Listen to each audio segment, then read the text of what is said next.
Hardly no one, huh? Let me hit that live on YouTube and see if that helps.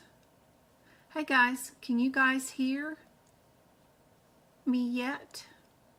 Hey coding family. I've been sitting here talking for 30 minutes and thinking I was live, but then I realized nobody was answering me. Hey guys. Sorry, I've been chatting away and didn't realize it was not live. Let's see. Can y'all hear me and see me? I just went and talked to everybody. I had a whole thing about talking to Elizabeth and Keetra, and everybody missed all of it because I was just talking to the wind. But just a recap of what I just said was, you got to let it go. When you're doing the certification exam, don't read the questions. Just go to the available answers, look at your differences, see what the similarities are. You might have 2 E&M codes that are inpatient codes, and then one answer might be a regular office visit, and then one answer might be a consultation. Well, just by knowing that, you know it's a difference between the 2 inpatient hospital visits. So which of the codes is going to be a cheaper code financially, right? Is it admit hospital or is it subsequent hospital visit? Well, the cheaper of the 2 codes is going to be subsequent, so just pick that answer and move on to your next question. A lot of times it's got, and that's exactly how I passed the exam, because I did not want to know and learn medical coding to pass the exam. I took it the first time just so I could audit the exam and come up with a process to be able to pass it without learning medical coding. That was my whole goal. And that helped me come up with this process, because I had no intentions of learning or utilizing CPC as my job. I already had a job. So a lot of times when people don't pass and they're struggling, it's either they work in the industry already and they're using real guidelines on this exam, or they are trying to prove too hard on that exam that they are a very good medical coder. And you don't need to do all that. Just look for your similarities and then pick the cheaper of the 2 codes, whether it's a smaller number code or the cheaper of the office visits. It's funny, and I know it's really hard to let go because everybody wants to prove they're a good medical coder, but you don't need to do that. I also got somebody that was taking their exam this week, and they sent me an email saying they couldn't find this. So I was wanting to know if you guys know, where is and what is the modifiers pH and HP? This is muy important. You guys put it in chat if you know where those codes are at and what they mean, while I catch up with chat. Hey Preet, hey Colin, hey Chelsea, good to see you. Thanks for Norma and Carol and Lo family for joining the YouTube Medical Coding Club too. You guys have exclusive access to my podcast where I'm reading out the guidelines to you guys, and you get access to all the workshops and the duck classes. Both of those sets of groups of replay videos don't have a lot of conversation and stuff like that in it. I'm not yelling at the kids too often, maybe a cat or two, but I'm not going off on these little rants and showing and talking. We're just going from question to question. And those are really great just to pull up and turn the volume off and then just go from question to question in the same pace that I'm going in, and see if you can't answer the questions and get the same answers as I do. And if you can, about 90% of the time, then you know you're ready for the exam. So those are great replay videos to watch. But Keitra, don't worry. That's not your fault. I just got to get you to not read the exam questions.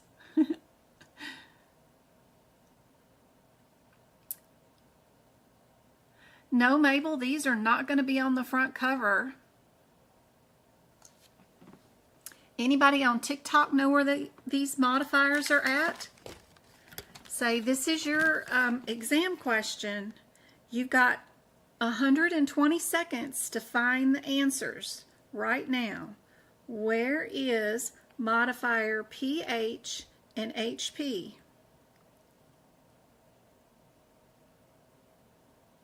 Yep, it's going to be in the HCPCS book, but where is it? Thanks, Barbie. Thanks, Tasha. I am on YouTube. Sorry, but I didn't have the live streaming yet for some reason. Is this a job that can be done from home? Absolutely. Digitum. 13 times. Yep, I hope. Absolutely. I swear to Bob, I have had people join me who have taken it that many times. Don't worry.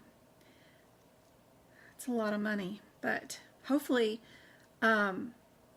several of those times they were able to get a grant and get those paid for. When will we get the link to the exam prep on Saturday? On Friday. The problem is my website has like this weird glitch in it, and if I create a workshop, it wants to send the same link over and over and over again to everybody that purchases a workshop. But the link changes each time I schedule a new one of these, and I can't get my website to cooperate and change and update the link. So that's why I have to not publish it on my website, and then I have to not email everybody with the link from my website. I have to manually go in and do it because I can't figure out what I'm doing wrong on my website to get it to recognize there will be a new link every time we're going to book one of these classes. It's not going to be the same link, and I don't think there's a lot of teachers that do that. Like normally it's a Zoom and it's always that person's Zoom link, you know, so I'm doing mine through YouTube, so the YouTube link will change each time. So I know it's very stressful for you guys to have purchased something and not instantly get the link, but I'm IT illiterate here, and it's driving me nuts too. So I know how bad it you feel, but I have to wait until the last minute and make sure I don't have anybody else purchasing a new access to this workshop that we're going to have on Saturday, and basically wait till it's almost time, and then I send out the link through my website. And then that way the link is correct for anybody that's going to purchase the next workshop. It's just insane. Anyway, but yeah, don't worry. It'll come. It's just I have technical issues for some reason. I got to get on a call with the Wix website people. Maybe they could help me figure that out. Reading the exam questions first. Yes, do not read the exam questions. What are modifier pH and HP? What are they? I know you guys know they're in the HCPCS book, but I don't think you actually know where in the HCPCS book and what they mean. What does modifier HP and pH mean?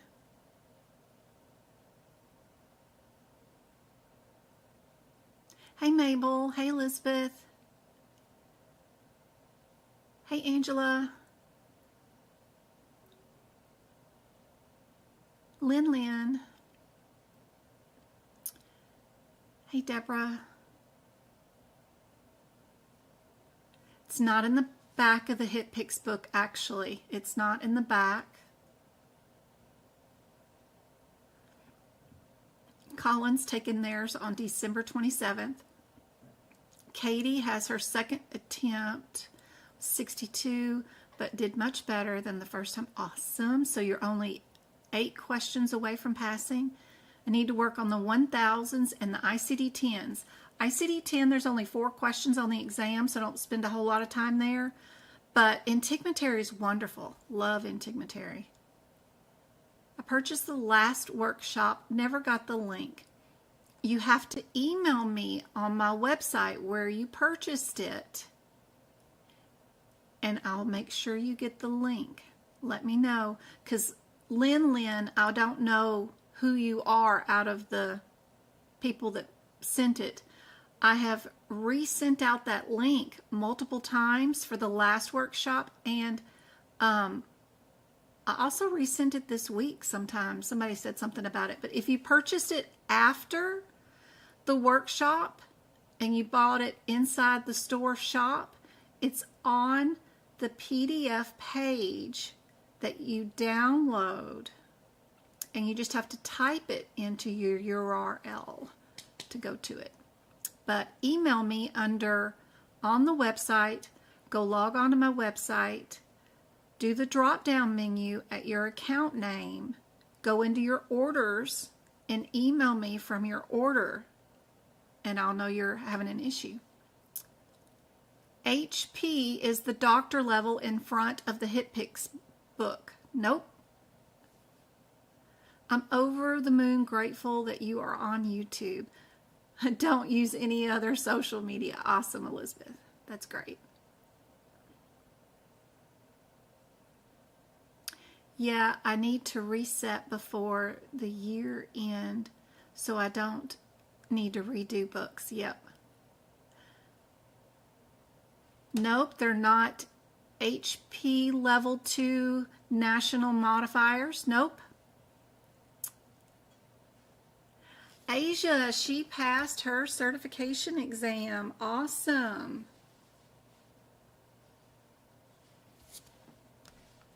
Congratulations, guys. Let me see what TikTok's saying.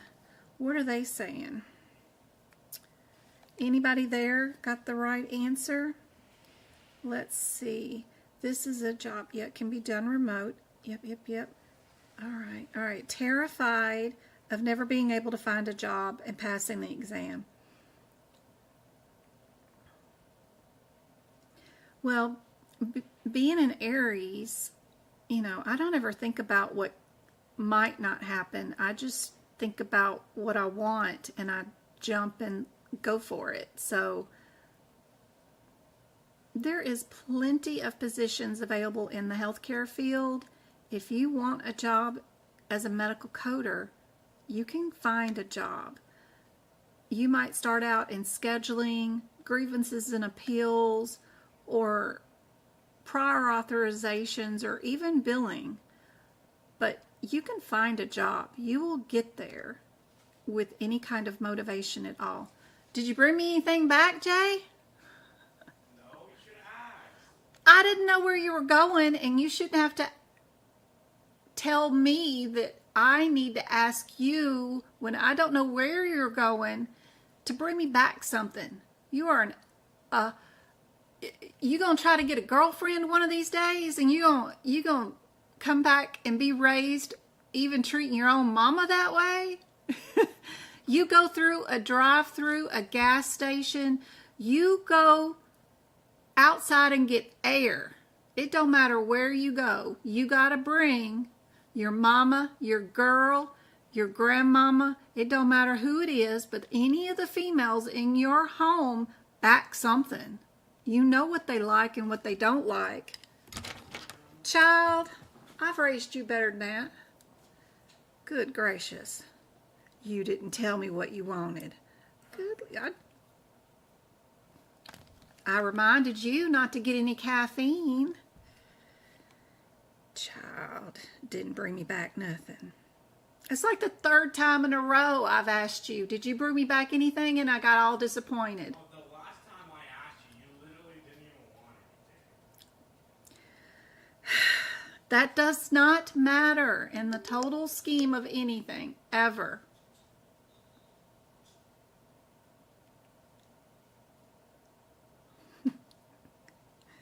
Where in the HCPCS? Vol, V-O, no, Y-O. Y-O. Appendix B? No. Appendix A? No. Doctoral level? No. PH? I can't find it. PH, Appendix D? No. Doctoral degree? Nope, nope, nope, nope, nope. Thank you. I need a confidence booster. You're going to do just fine. I have a ton of blogs, too, that are on my website and inside my Discord study group that will help you find jobs. There was jobs posted yesterday for LabCorps that are 100% remote, that are not taking any patient phone calls. It's all texting, replying. And you don't even need your CPC to get started doing that. But get your foot in the door doing something in healthcare remotely from home, and then get your CPC and transition. Okay, let me see if I can't. Where's my camera? This is essential, guys. Anybody going to take their CPC exam, you need to know where these modifiers are. Where is my camera? Video capture device. All right. Yes, you need to be in HCPCS. But when they give you two modifiers like HP or SH or PH, and then they reverse them. So another combination they might say is SH, and then they might say and HS. Anytime you're seeing the numbers, the letters, I mean, flipping around like that, then you know you are in ambulance services. There is a fancy little chart that's in the very beginning of your HCPCS book. It's the very first HCPCS number, which is A0021. Right at that very first number, there is a tiny little chart that's called Transportation Services, including ambulance. And it's giving you modifiers D through X. The combination of P and H means that the ambulance went to the physician's office, picked up that patient, and then brought them back to the hospital. If it's SH, that means they went to the scene of an accident and then brought them back to the hospital. This little chart, get you a tabby thing when you do find it in your HCPCS book, and tab it up at the top of your page of the HCPCS book. I have like, what, a total of 4 tabs in my HCPCS book. It's just one of 4 pages that you need to know for the HCPCS exam. There are 3 questions on the exam in HCPCS, and this one tricks everybody because it's still called a modifier, even though it's technically 1-letter modifier, and they're combining them and making it look like it's a 2-letter modifier that's in your appendixes back here. So they're being sneaky about it. It's supposed to be said, you know, what is an S and then what is an H, or what is a P and what is an H. But they're not. They're combining them and then calling it still a modifier. Yes, there is an appendix B that has all your modifiers in it, that starts out with A1 and goes all the way back to whatever. And I'm sure there's a PH here and an SH, but that's not the ones that they're talking about in that particular question. Their question is talking about that sucker that's on that page. If you go to, in my book, I happen to be in the AAPC version of the 2024 HCPCS book, and I'm on page 113.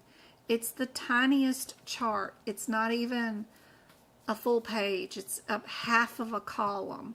Small little chart. Be sure you know where that page is. You don't want to put tabs in the sides of your books because those just get in the way when you're running from code to code or whatever. But tab in the very top part of the book to find important pages is what I find more helpful. And this one is super important to know where these are.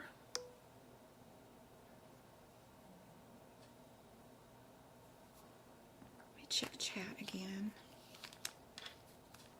Page 113, if you're in AAPC's HCPCS book, you're also looking for, even if you're not in the same book as me, all you need to do is go look for the HCPCS code A0021. Ambulance services outside state per mile transportation, Medicaid only. It should be printed right before that code in your HCPCS book. But I've never owned any other HCPCS books other than AAPC's. I just have every year's version, but I don't know how other HCPCS books are set up. But this is really important. You cannot forget about this one. That page will be on the exam, and they're going to combine these two letters together. They're going to say modifier SH or modifier PH or modifier skilled nursing, maybe NH. You know, they're picking up a patient somewhere and they're dropping them off somewhere. And technically, yes, they're still called modifiers. Where is my thingy?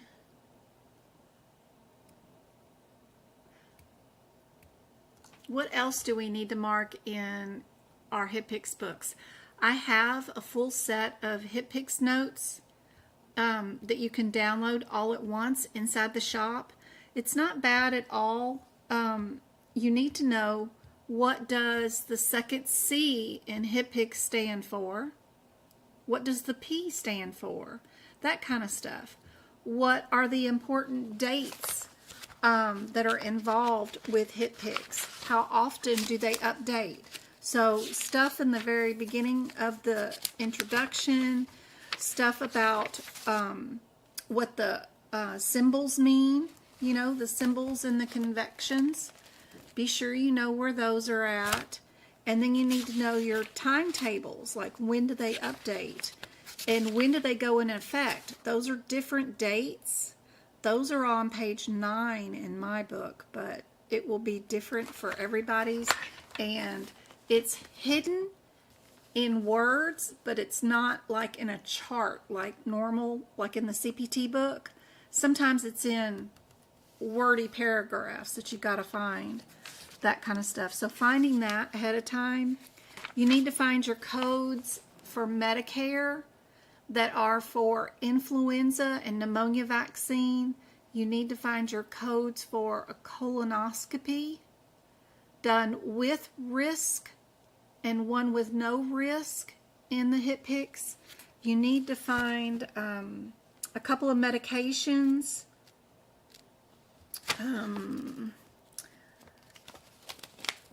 What are the J codes that were? A couple of J codes.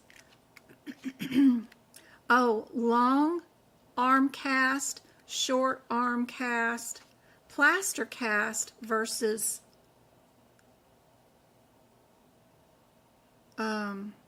polyurethane or something like that cast. those kind of things are helpful to notice. There used to be like a seat in a wheelchair or something like that. One of those was picked. Injection codes like J1885 have been known to be on the exam. For some reason, it's not in some people's HCPCS books, but it is in some people's HCPCS books. It's because these books are updated 4 times a year, and depending on when you buy it, if you don't get the AAPC version, you may end up with codes not being in your HCPCS book that you need. So, again, having the AAPC versions of these books helps, because if it's the current year that can be utilized during that exam, all the codes are in there. Unlike other versions of the HCPCS books that change 4 times a year, if you buy the wrong particular month, then you might be missing on something. We just found that out this year about that. Which HCPCS code is just saline? What type of codes are just saline? And which ones are saline with something mixed in them? And then there are, in the AAPC version of the HCPCS book, there are your coding, general correct coding guidelines, which other versions of the HCPCS books do not have in them. And there's things in there like global periods and NCCI edits that are not in any other versions of the HCPCS book that you get questioned on, that are technically not HCPCS questions, but they're correct coding compliance or whatever, the guideline questions. We have 9 of those altogether. So you get them out of your HCPCS book if you have the correct version. Those are in those general coding guidelines. And then the next thing that they have that some of the other versions do not have is the publications of the 100 references from CMS. Technically, if your question has to be something that's in here and you have to have this to answer it, there's no finding it in the 2 minutes that is available for that question to answer that question, because this is just a hodgepodge of a nightmare of stuff without an index to tell you where to go to find the answer. They literally go from nursing home to blood deductibles, and then the next page is to ambulance services, to what does Part A cover in Medicare, and then it goes and changes again to unlabeled use of drugs, and then it goes to immunizations, then it goes to respiratory therapy, all on the same page with no references to anything. It doesn't even go in any kind of pattern or order that I can discern.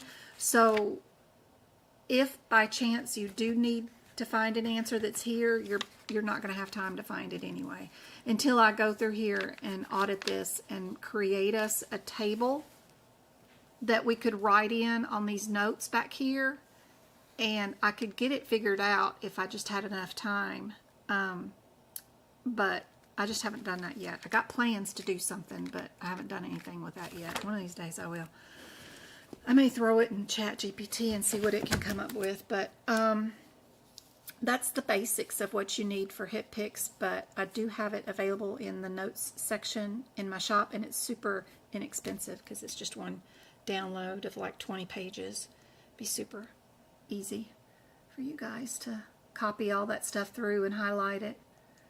But now you guys know when they ask you a question about SH or PH or HP, remember there is a chart in HCPCS about ambulance services, and it may be those single letter modifier that they're talking about, not the 2-digit modifiers. I don't know if I should call them digits, but this is just a single letter modifier that they're actually combining and making it look like it's a 2-letter modifier to confuse you. And if you didn't know what to look for due to inexperience or whatever, and how you'd have experience with this without being an actual ambulance coder, I don't know how you'd know that that was what that is. And how is a student learning supposed to know that? But anyway, that's a really difficult question. Like I said, there's like 15 questions on this exam that no one can get right, even if you went to the best medical coding school known to man and you've read and actually digested all of the material that they gave you. There's still going to be 15 questions on there that you can't answer. So don't stress too hard. Let me get rid of this video thing and get our first question up here for you guys. I'm still working on E&M. What did I get a restriction for on TikTok? What did that say? Is somebody saying that my live is inappropriate, maybe? Maybe I mentioned too many acronyms, who knows, but I don't know. I got a big red restriction of some sort. I don't know what happened. Anyway, let's go on to our E&M questions. Hopefully it's still live on TikTok. Let's see. Yeah, I still got 23 of you guys on. I still got 3,000 taps. Thank you so much, guys. Where's the notifications? Oh, I know. No, I can't go there. I wonder, go to email and see if there's an email about what that was. No idea. All mail. No. Nothing from them right now yet, but that's okay.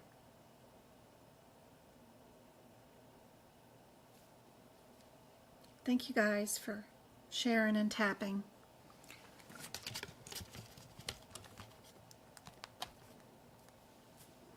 All right.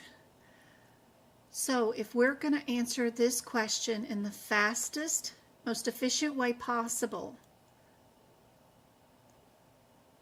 I'm noticing that there are two big header category differences between these two answers, which is new and established, right? All I need to do to eliminate two of my answers is to see if our patient is new or established. If you go to these coding questions and start reading a 45-year-old patient, you're doing it wrong. Please don't do it that way. Go straight to your answers. Don't read anything from the question at all. Look for what in this answer would I need to see in this question to make that correct, right? To be able to answer these questions the fastest, most efficient way possible, it's always cool to look for similarities of headers. And our E&M section especially is divided up into headers. These codes with the 1 in the 4th digit are always established patients, and these two answers right here with the 0 in the 4th digit is always a new patient.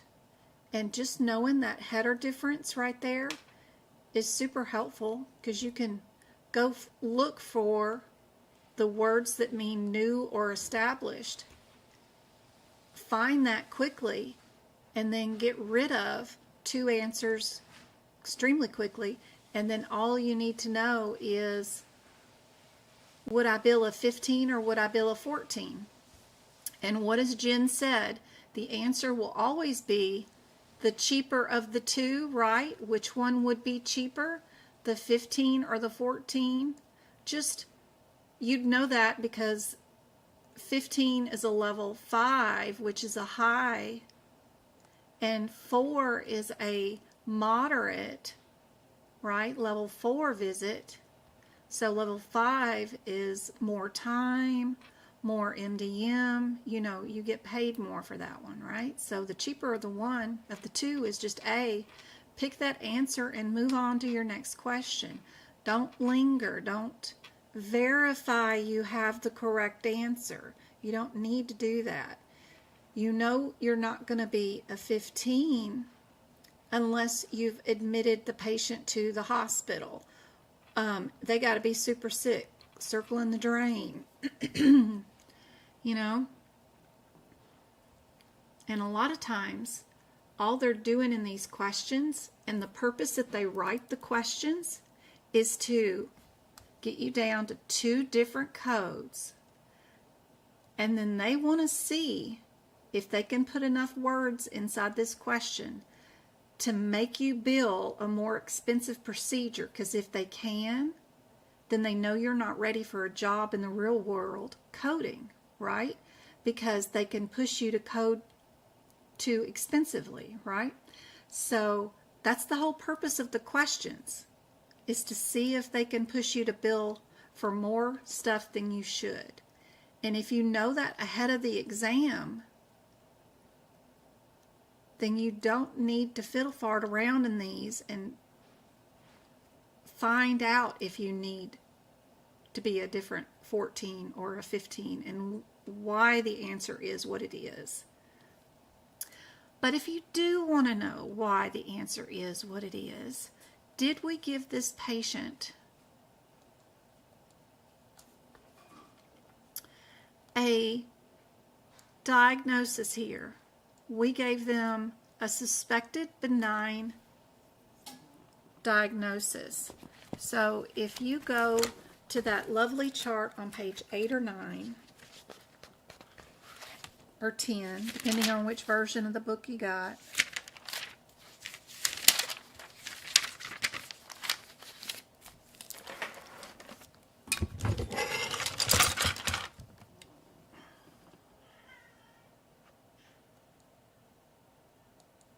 my cats are fighting. This lovely little thing. You're going to be looking through this problem list right here.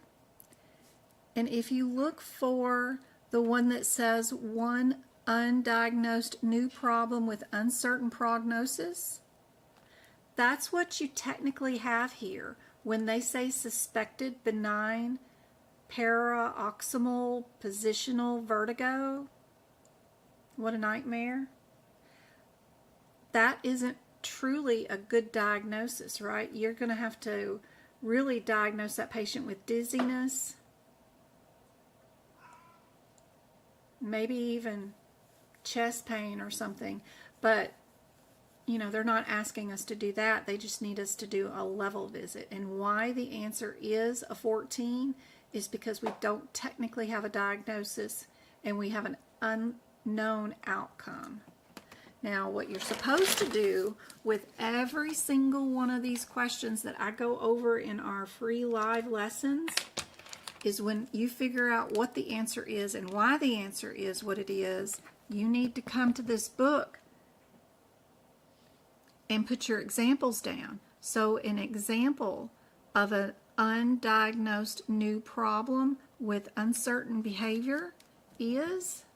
a perfect example is when the question or the exam question says suspected.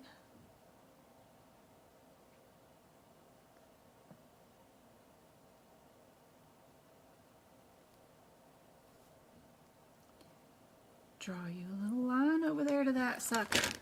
Suspected equals your undiagnosed new problem with uncertain behavior. You know then that your problem list or your level visit moderate, right?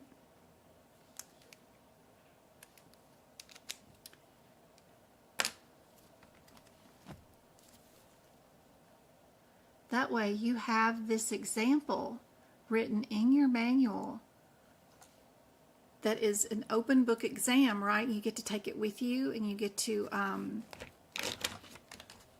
have this in with you when you're taking your exam. You'll have Jen said, oh yes, suspected is moderate. I know my answer is moderate. If you forget to just pick the cheapest of the two visits. The rationale is also telling you that an EKG with a metabolic panel and what count is that? COM count? A complete blood count. That under your data equals moderate also. So again, in that chart where we were just at, you can also make a note right here in your data where it says any combination of 3 of the following means moderate. Well, you can add an example equals EKG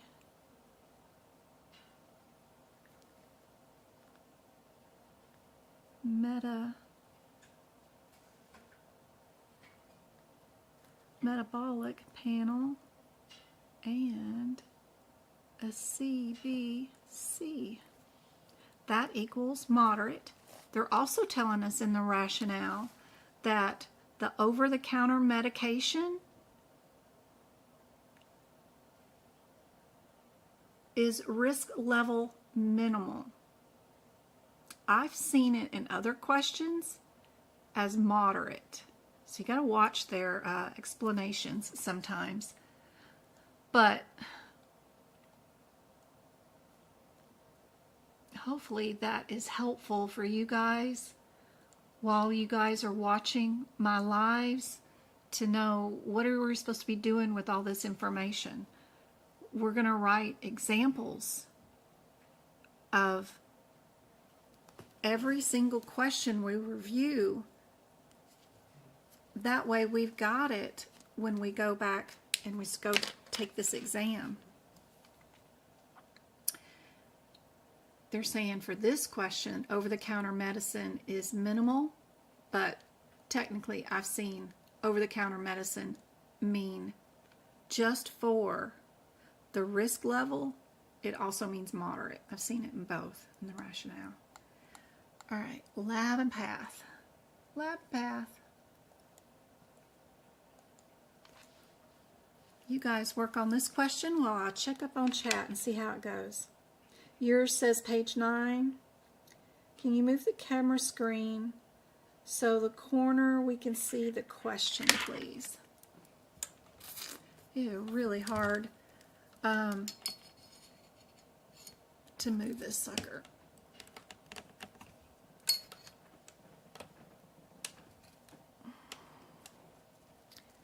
But let's see. Now, as soon as I push it where I want it, and then I let go of it, it swings. It's like, stop. Don't do that. Don't move. Let's see. Tighten that. Stop. Don't move. Whoa. That's not the easiest process to bring this thing around. Come on. Don't move. Yeah, you know, I'm just not very tech savvy here. But hopefully that helps. Don't forget you can hit the 3 little dots in the bottom right corner of the screen. That's going to give you more. And if you keep scooching over, you'll find a word that says settings. Click that and you can change your video quality from 720 to 1080 so that it gives you a clearer view on your device on TikTok. You can do that on YouTube too. But TikTok has it under the 3 little dots.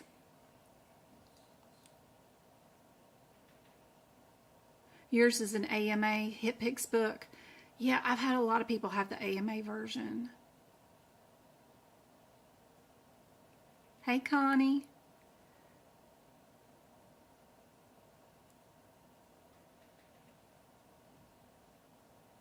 Sorry, Katie, if I missed your question.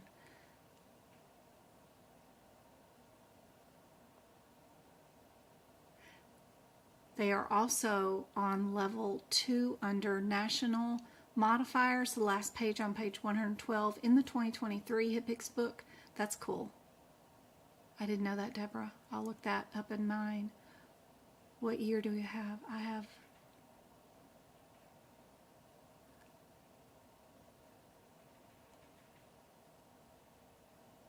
I had code B12 and testosterone. Awesome info.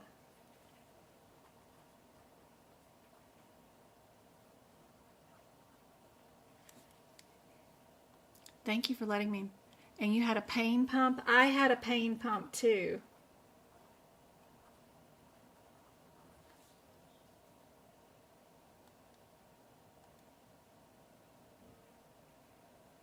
What's the link to find a remote job? Hey, David. If you go to medicalcodingbyjen.com, look at the blog page. I have a ton of blogs written that will take you to a list of companies that are hiring.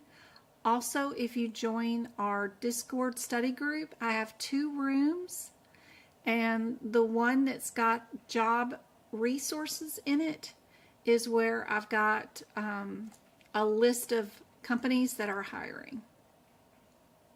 You're welcome, Jessica. Hey, Tasha, good to see you. She's not sure how she did, but she knew they were on there. That's right. We got to get your membership paid. I hope they give you a grant. Be sure, if you are filling out grant information, that you guys are communicating with your president chapter person. Do you guys know how to do all that?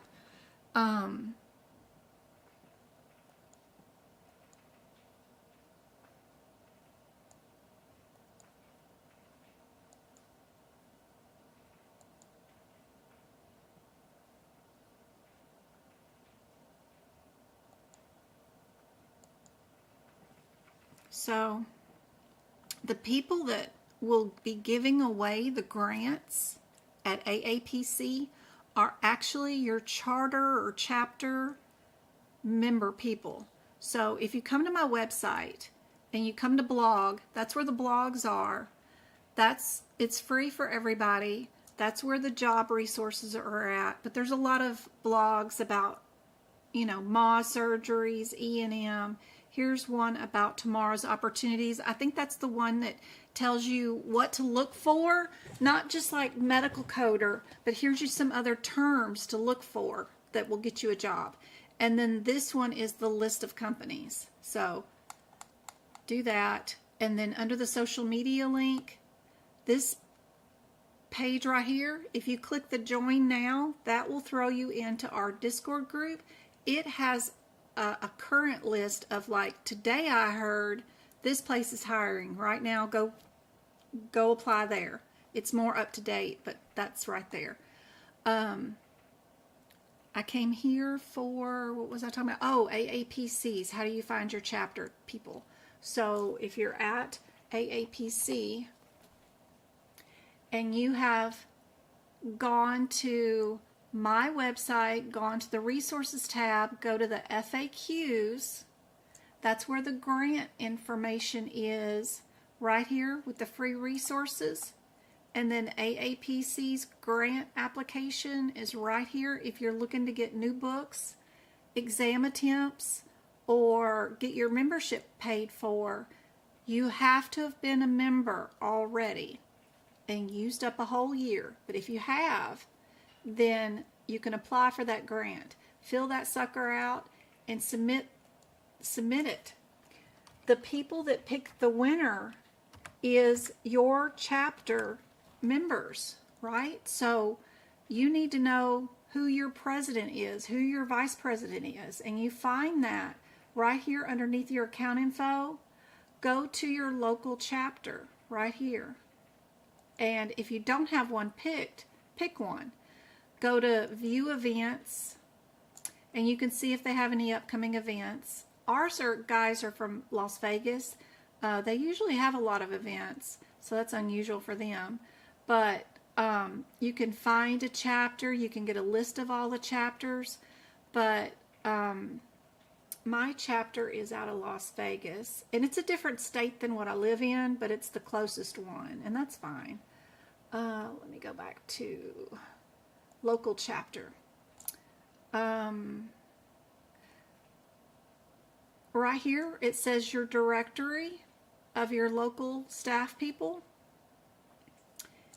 Here's their email addresses and their phone numbers. Send them info about you. Let them know you are a member of their chapter, that you're struggling, that you need help. They're the ones that pick the winners of those monthly grants. If you haven't emailed these people, if they don't know who you are, if you're not attending their events, then how can they pick you as a winner? They may pick somebody else who has reached out to them. So all that can be found right here at your local chapter area, right there. They will post training videos. They'll have a forum for you guys that you guys can communicate and talk to each other. You can see that they've been talking to each other. I have no idea what's going on, but you know, they do a lot of stuff over here, and that's where you need to go. Don't forget to check out your benefits page. A lot of people don't even go here and check out their own benefits.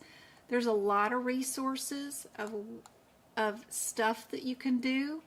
See all these videos about mock job interviews and stuff like that. All of that's right here underneath your resources that they provide for you. You can ask a recruiter information. There's just a ton of stuff that you have in your AAPC website that is available to you that I bet none of y'all know about. Don't forget about going to, there's something else underneath benefits. I think there's a free course right there that you can enroll in. It's completely free for everyone. You can enroll in that one right now. It'll give you 4 free CEUs also. This is where you find your free webinars. You can attend those right now and start watching those. You have the free monthly magazine that you can read and watch. It's cool because they'll go over certain codes and tell you, okay, don't code it this way, but code it that way. So every once in a while they write really cool articles, and they give one, they do it every month. And then there are online tools right here. There's 13 of them that you can play around with. You can do your survey, your salary survey in your area. You can do the E&M calculator. There's a lot of other kind of stuff. There's mentorship, a lot of other conversion tools and mapping, and E&M utilization tool. That's a cool one too. Your MIPS calculator.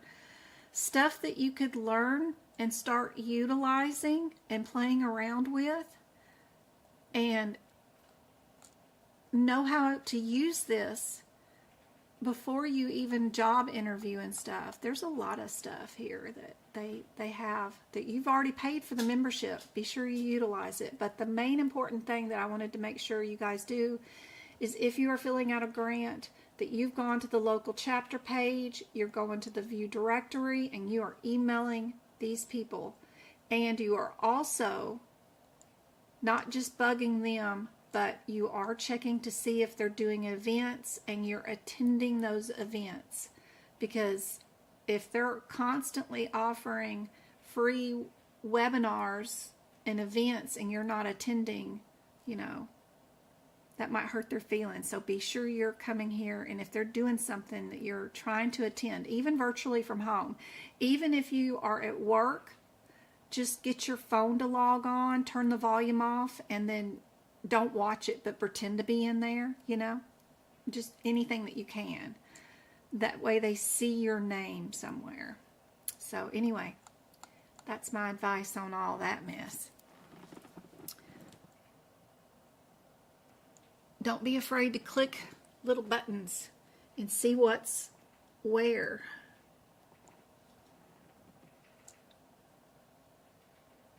Dana, yay, you passed too. Congratulations, yay. Thank you so much for coming back and letting me know.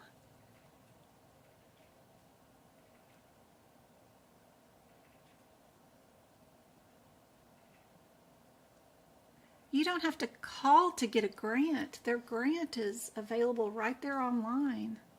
That's crazy. Yeah, you can fill it out. The application's right online. Hey, Shauna. Dana passed her exam on 11/9. First time she took it too. Woohoo! Yay! That's amazing. Congratulations. That is awesome. Passed it the first time. I didn't even do that. I had to go take it just so I could come up with a strategy so I could pass it. Very good. Congratulations. That's wonderful.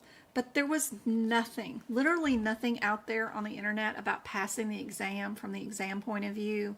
There was people selling notes that were supposed to help you pass the exam, but those notes are not from the exam point of view. They're from a medical coder point of view. The live was disconnected because your live was inactive. Oh, it's because I forgot to do the puzzle thing. Okay. I did have 4 gifters, 52 diamonds on TikTok. That's awesome. But I did get booted because I wasn't paying attention. So hopefully everybody's over here on YouTube. Congratulations, Katie. Should we email them before we fill out the grant? I would fill out the grant and then email them in the same breath.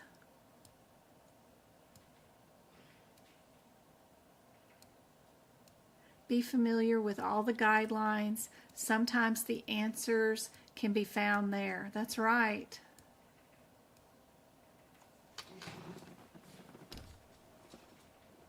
I do have a document that's the top 10 guidelines, and I go through you and show you the exam questions in those 10 guideline areas and how you pick out the correct answer the fastest, most efficient way.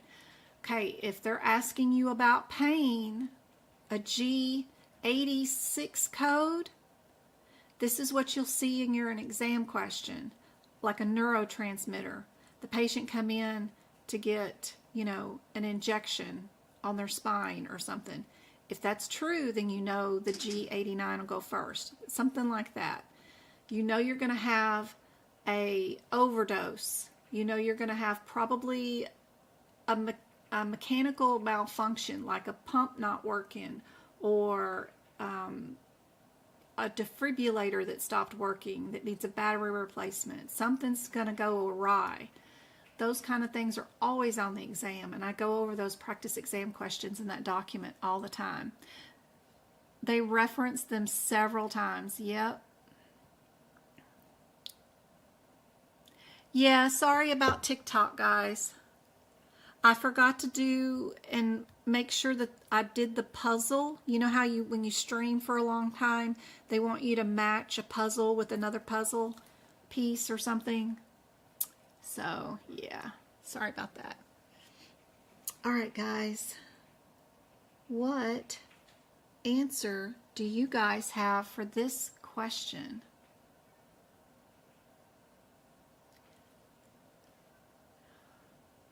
A lot of times when I come to questions like this one, I count. If A is the answer, I did 5 procedures. If B is the answer. I also did 5 procedures, but 2 of them are grouped together and 3 of them are grouped together. If I did C, it's also 5 procedures, but it's just this one versus the 13 versus the 19. If my answer is D, then I did 5 procedures also, but it's 3 different ones. 2 of one type, 2 of another type, and then 1 of another type. Hold on, I gotta go break up my cat fight. Where's Chloe? Why is she fussing? Is Mr. Lester being mean?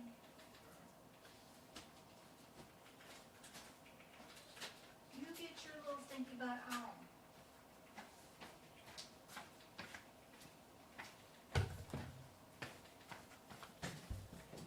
All right.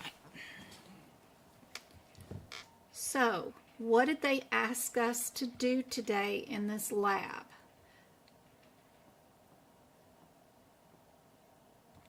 We performed a liver biopsy, and on that biopsy,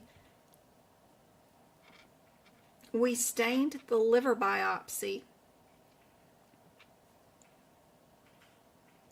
We also did a trick test.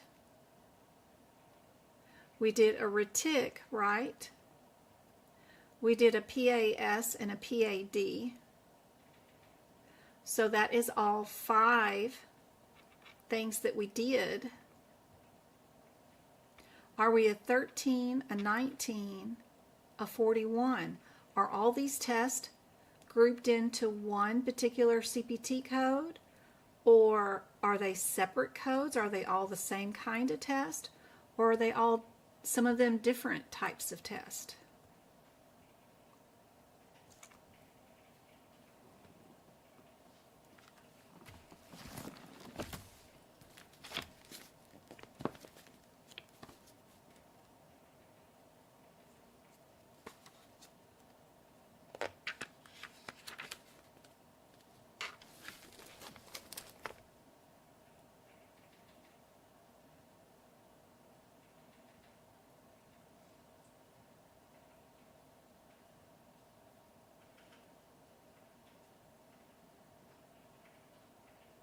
Are we doing histochemical? Are we doing microorganisms? Are we doing enzymes?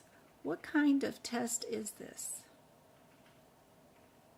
Is it a combination? Are there any parentheticals here that list you out the correct answer?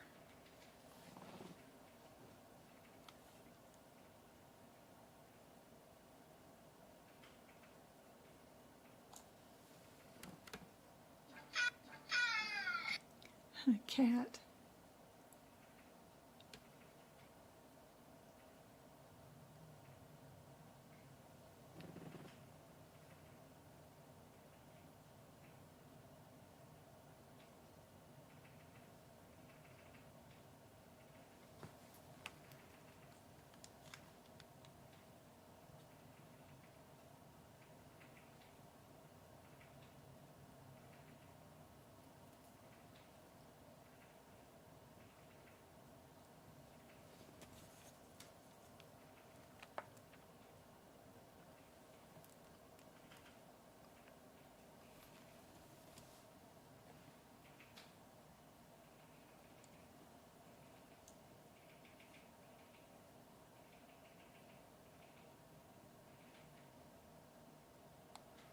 Checking up on chat and see what's going on.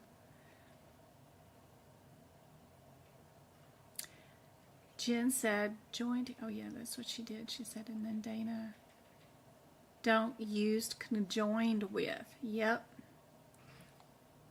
They do use that all the time. Don't use 14 with the 17s.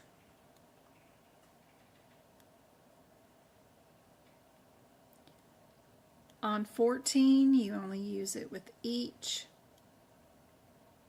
19 has a special stain was performed on frozen sections. 13 is histochemical.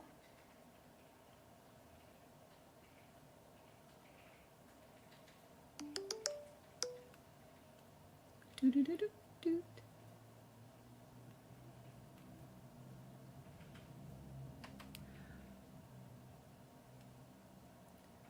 An iron stain, trick, collagen, retic stains, a pattern, a PAS, and a PASD.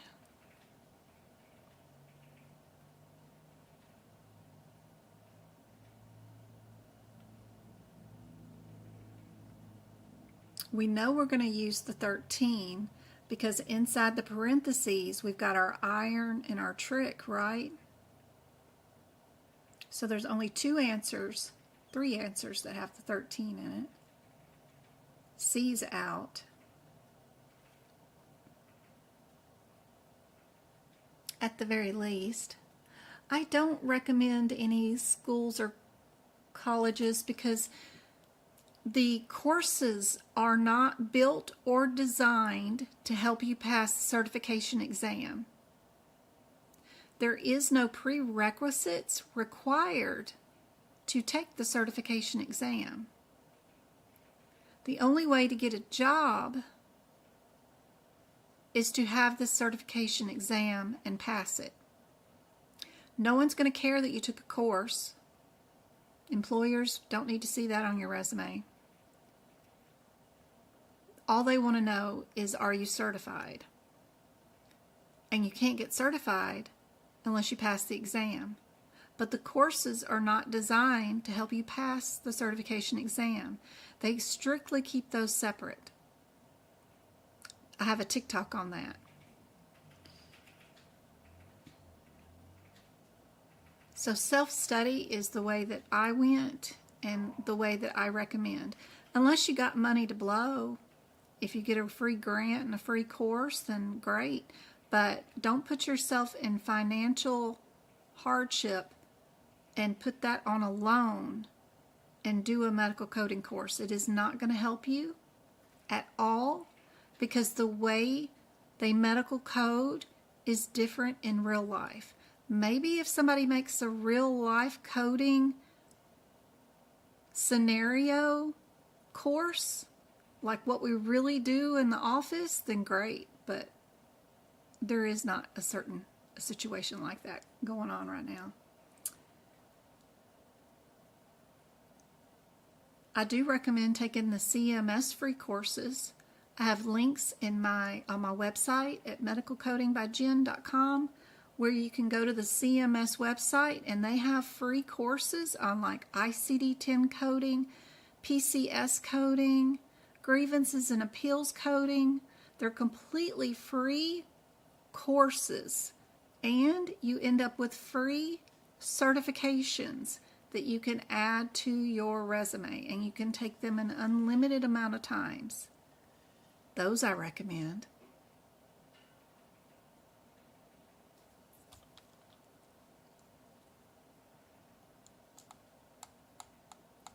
Everybody got A? It's all the same thing. So what you're going to do is you're going to go to that 13 code in your CPT book and you're going to add that not only is this code an iron test, but it also does collagen, a reticulin stain, a pattern, a PAS, and a PASD. Put that underneath that CPT code. That way you've got it during your exam attempt. And since the book is open exam, you get to write whatever you want inside the book. Go add this added information that is not inside the CPT code descriptor.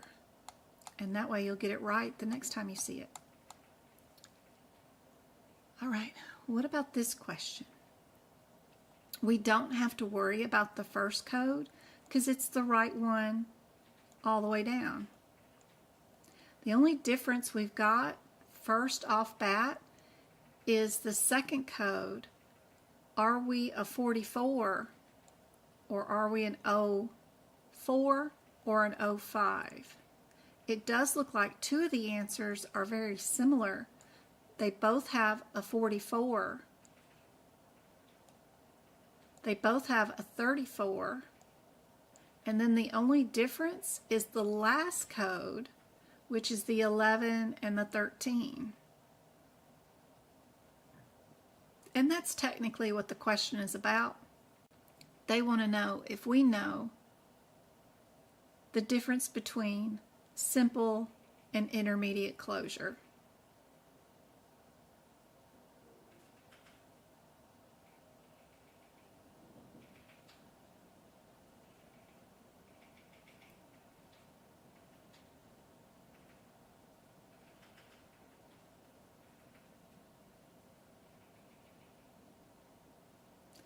If you did extensive cleaning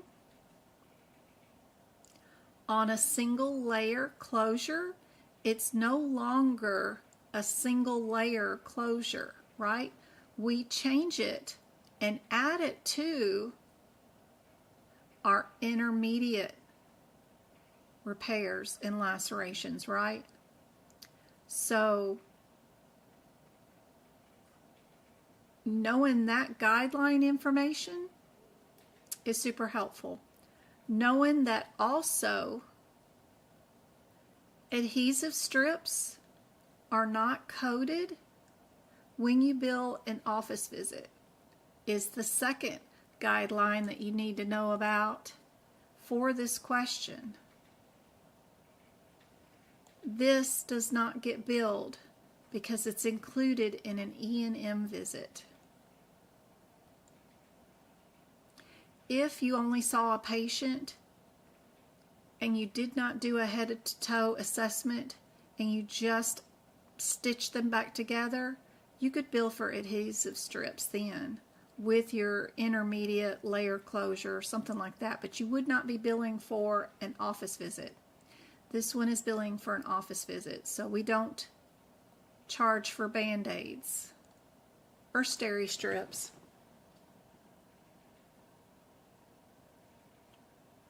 So there's two guidelines with this one that you need to know about. But technically, if you were doing this question the way I would want you to do it, you would know it's a difference between A and C because you're looking for similarities, two answers that are almost the same answer.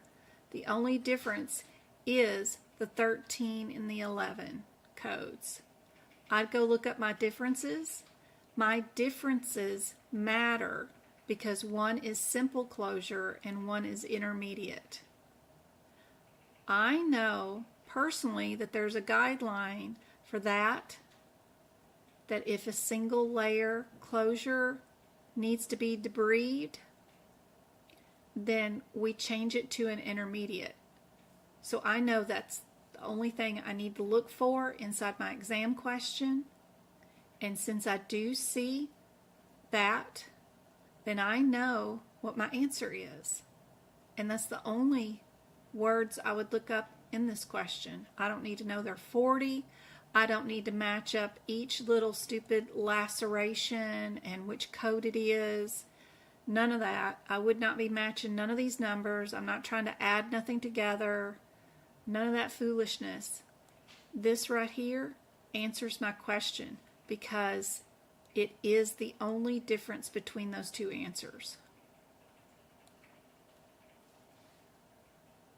The fastest and most efficient way possible to answer the question is to only look in the question for what is the difference between the answers.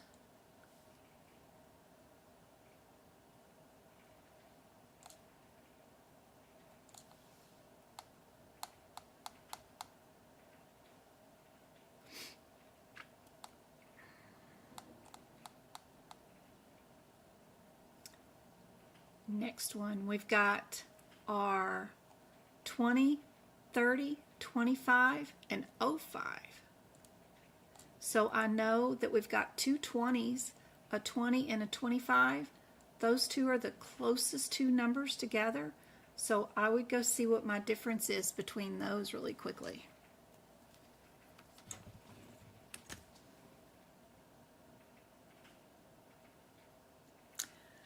You don't need a course to become a medical coder at all. If you are taking an AAPC certification or an ahima certification, then you should take their course if you're bound and determined to have a course, but you don't need one. There's no prerequisites. You can sit for the certification exam without spending a fortune on a course. And 99% of people that go through a course, over 70% of them never finish the course, and 99% of them regret purchasing it and wish they would have just self-studied. So, I didn't take a course. MLN tab, yes, V.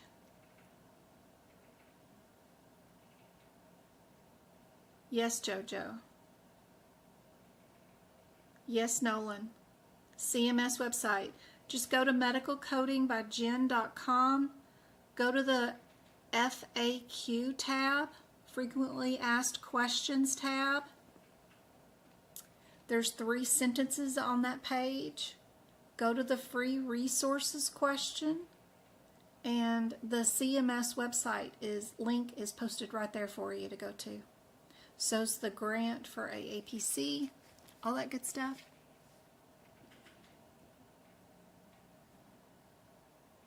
What do you guys think is the answer for this question?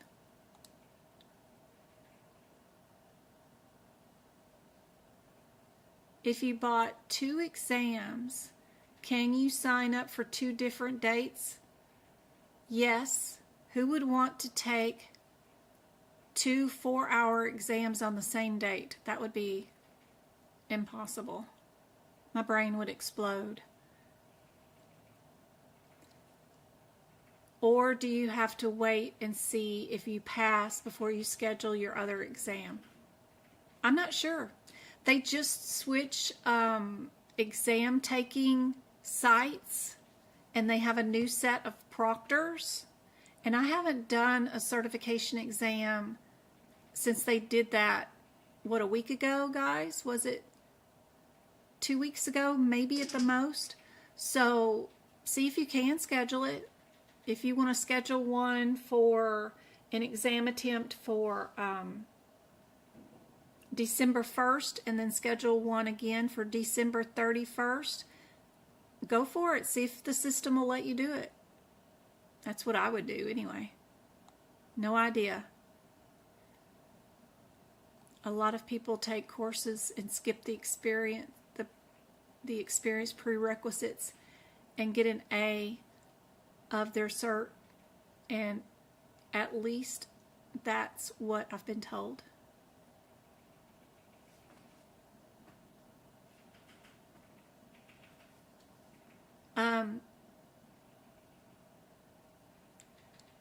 A course and completing a course, not the prerequisites, but the course, can take 1 year off your A. It will not take off an A. You also have to present 2 letters, one from an employer and one from a friend. So there's 3 things you got to do to get rid of your apprenticeship. You have to do a course. You have to have 1 year or 2 years experience as a medical coder, and then you have to have a friend say you are doing it too. So a friend and an employer, 2 letters, and a course. I submitted all of mine prior to even getting a membership with AAPC because I didn't want to have an apprenticeship with my certification. So you can submit if you have any prior courses. I had an associate's degree from 1994 where I took some medical coding when I was first getting started doing some A&P for all my clinicals. I did all the anatomy and all that stuff, so I just submitted them those transcripts and they accepted that, and then I sent them one letter from somebody and said I had the years of experience, and they took mine off. But that was back in 2019, and now they're requiring 2 letters, from what I'm being told. But they took off my apprenticeship before I had a membership and before I took my certification exam. You can submit all your paperwork ahead of time. You don't have to wait and pass your certification to get rid of your apprenticeship. Lisa said, Jen's advice helped me pass my test.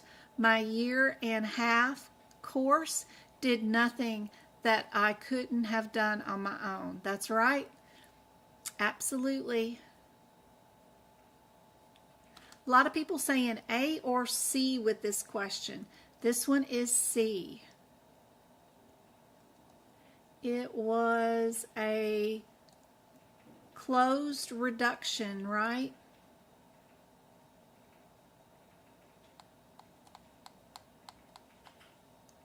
What about this one? Everybody know your headers without opening your books? Everybody knows this is an admit and discharge, OBS, all on the same day. B is an admit hospital. What is C? Do you know that instantly without having to open up your book? If you don't know these codes headers without opening the book, please get that way before you take your certification exam. Knowing what they are without opening the book is vital to doing these questions. I know that if my patient has been discharged, that might be the answer, right? This is admit only, no discharge in it. It just helps you to know what to look for in the question, so you're not reading the question, you know what to look for. I know there's also a guideline with whether you can be in observation and bill it or not, just by what health plan you have. So I know this part is key too, right? So I have a Medicare patient who was discharged. What of that can I bill? That alone tells you what your answer is.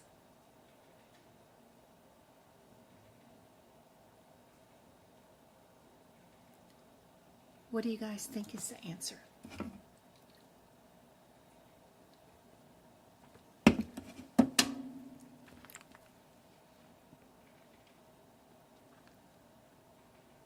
Any advice on ER coding? I'm struggling finding resources. Ooh, resources. Let me see what I got for you. Hold on just a second. I think I got some resources for you. Let me look. Where is my screen capture? Right there. Okay. So I build a bunch of stuff on my website for you guys. This is where, that's the FAQ page. But my website is medicalcodingbyjen.com. It's really just a storage spot for all you guys' links and information and stuff. Underneath my E&M area, membership area right here, I've got free PDFs right here on the side right here that are a ton of information that I've gathered over the years for that particular section, because like you could go to cardiovascular and there'll be a bunch of PDFs over there for you guys to download that are totally free on down. But the E&M specifically, I have everything I've ever gathered. So this right here is like an instant download. You just click it and it'll instantly throw it on your device, whatever it is. And then you can, open it up. But what that is the actual, and see, it ain't showing it off. I just downloaded it again, even though that's silly. Why aren't you showing? Hold on. Let me do another window capture. That one. Yep. What that was ended up being this PDF. It's just all the 2024 guidelines for E&M, all in one scan document with no notes, which is sometimes kind of handy to have where you're not having a book around. Okay, this other one is what? Let me see what this is. Ooh, clinical documentation dissection. Ooh, that's cool. Okay, 15 coded interview. What is this?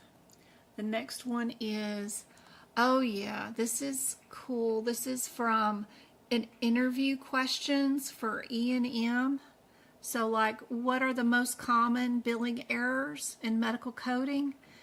And then this is an interview from people, employers, and saying, okay, the most common errors we see in people that are applying for jobs, they're always coding this with this or that with that.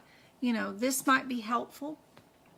I don't know what's ever helpful, but I save it and toss it in here for you guys. This one is 20 answers for time-based services. So that's, could that be ER? No, because that's MDM. But looks like there is here. If you're billing critical care ER and you start at this time, end at that time. So maybe there could be some helpful tips right there. But anyway, this just goes on and on forever. There's like a billion of those pages here. And maybe right there is some good helpful information for you that are working in the ER. That's my first thought, is to look there on my website. Okay, let me get back to this practice exam question for you guys. Nope, there. Okay. What did you guys think is the answer for this one?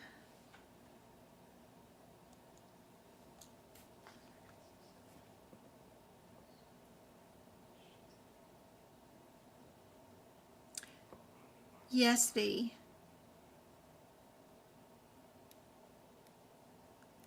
Look at those roses. I got 13 roses already. You guys are awesome. Thank you so much. Thank you for sharing the live too. How many taps did we get on YouTube? Oh, let me see if YouTube gave me any more free YouTube's memberships. We got 33 people on. We do have somebody that is a new YouTube member. How many likes do we got? We got 13 likes. Oh, thank you, JoJo. Thank you so much for all the hearts. It's very sweet. We are helping out a lady named Cynthia who has taken her certification exam 6 times this month. She's, well, not this month, but 6 times already.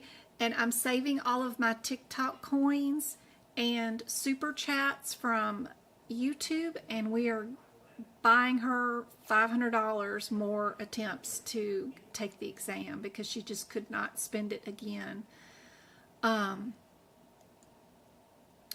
family finances just could not handle buying 2 more attempts. So we are doing that with the coins. Yes, YouTube has given me 5 more free YouTube memberships this month to give away. I probably won't have any more until December, but that was cool. I had 5 from 2 days ago, and here is 5 for today. Totally free. Let's give away these YouTube memberships. Thank you, YouTube. And if you were on the live on YouTube right now and you were chatting, you were put in to win these. YouTube gave Alicia, Miss Cat, Sandy, Melissa, and Lynn free YouTube memberships to watch all my exclusive YouTube content that is not available just to everybody. There's a lot of videos that are for everybody, but there are some really cool ones that are part of the $5 a month YouTube membership, and those people just got those for free. Thank you so much, guys. And congratulations. Yes, yes, yes. But it probably in 10 more days, we'll have some more YouTube memberships, and hopefully I'll have the $500 saved up by the answer to pay for Cynthia's next exam attempts. Trying to help her out. Thank you, guys. We got 18 likes on YouTube now, and we have 38 people on TikTok, and we have 2 shares and 5,000 taps. Thank you, guys. That's awesome.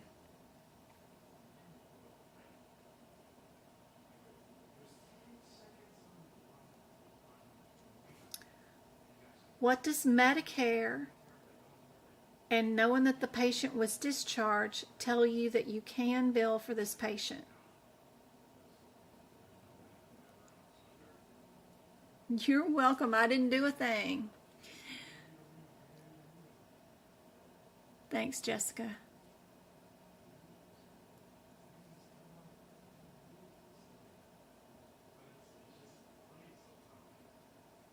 She wrote this Facebook post. It was just so sad. She needs new books and she needs a membership too. So I have an extra CPT book I can send her and an extra HCPCS book I can send her. In fact, I need to get those in the mail to her. Thanks, Go-Kart. Go-Kart 2 donated $1.99 through Super Chat. Thank you so much, Go-Kart. That'll go to Cynthia. So I need to get those books out to her. All she'll need is an ICD-10 book then. And then we had her fill out this grant for AAPC for her membership, and then hopefully they'll give her some new books or something. I'm not sure what they'll award her, but we'll see. Well, hopefully they will. I've seen them give more exam attempts. Now, the person that I know specifically that got the free exam attempts did have a physical disability, and I don't know if that played into it too. But I know a lot of people will get their membership covered in new books, but they won't get the free exam attempts. She got all 3, but she did have a physical disability also. Thank you, Charlotte, for the super chat. Charlotte Horowitz donated $1.99 through You're Super Chat. Awesome. I will give that to Cynthia. Thank you so much. You guys are great. That's awesome. She's in our Facebook group. The links are on my page, too, if you want to join the Facebook group. Now, if you try to join my Facebook group with a brand new Facebook page or something, it might not let you join because I have a lot of bots and stuff, and you know it's really hard to keep people out of your Facebook group. So I got a lot of rules set up. Felicia Williams has become a member. But the links to the Facebook group are right there on my website page. So I hope to see you in the Facebook group, along with the Discord group, because I can't be everywhere to answer all the questions, and you guys need to group together to help each other out, and that's where that happens, is in Discord and on Facebook. Felicia, thanks for becoming a YouTube member. Now, if you ever, can I directly pay to you to benefit Cynthia? Yes, you can actually, Charlotte. You can go to my website page right there, medicalcodingbyjen.com.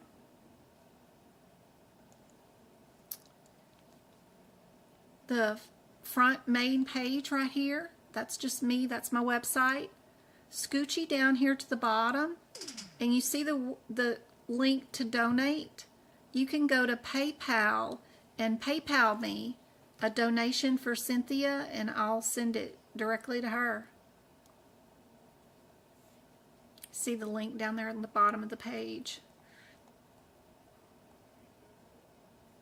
If you ever purchase anything from me on my website, don't forget this drop-down menu right here on the main page with your little bubble. It says welcome home to your medical coding family site. This is where all your subscriptions are. It's one click to cancel your subscription right there. Just click into it and hit cancel. Easy peasy. If you do have an order for like PDFs or something that's separate from a subscription and you need to email me a question about it, I didn't get my link or something, you go into my orders and email me right there. If you purchased a YouTube subscription, Linlin07 donated that $10 is through not where Super you Chat. cancel the subscription. The YouTube subscription is handled on the device that you just ordered your YouTube subscription on through YouTube. So that goes through the Play Store on your device. Kamika P donated $1.99 through Super Chat. I do have a subscription on my website for bonus material and practice exam questions. That's where you delete Deborah your Gatica subscription donated to it. It's right $1.99 there. through Super But the Chat. YouTube subscription has to be canceled through the Play Store where you just purchase it from. So, two separate subscriptions. But still, if you do purchase both subscriptions, the total price a month is $12 for both. The bonus videos and all the practice exam questions.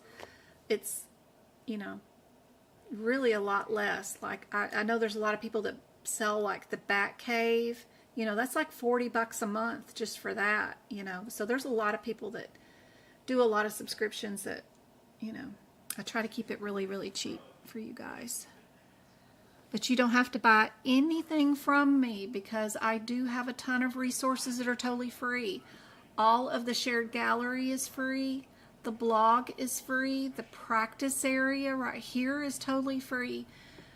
The resources with the CPT book prep, the videos, all free. You don't have to spend a dime on me at all. You literally can do this totally free without spending a dime on me at all.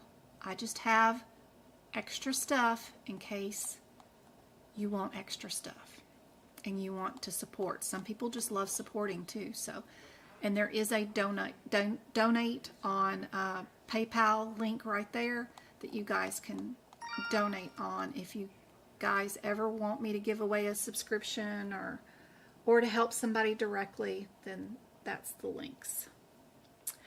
Deborah, who is that? And Sharmisha, thank you so much, guys. Lynn too, $10. Oh my gosh. What were y'all doing while I was over here chatting away? Oh my gosh. You guys are awesome. Thank you so much. If y'all are in our Facebook group, you guys, I know y'all have seen Cynthia's post and my comments. You guys can chat with her in our Facebook group too. So she'll know all this stuff is coming to her way. Thank you so much, guys. All right, back to our practice exam question. What answer did you guys come up with? Everybody has admit only B as their answer, correct? Anybody have any questions on that? Is that what everybody got? Or do we have questions? Why is the answer that?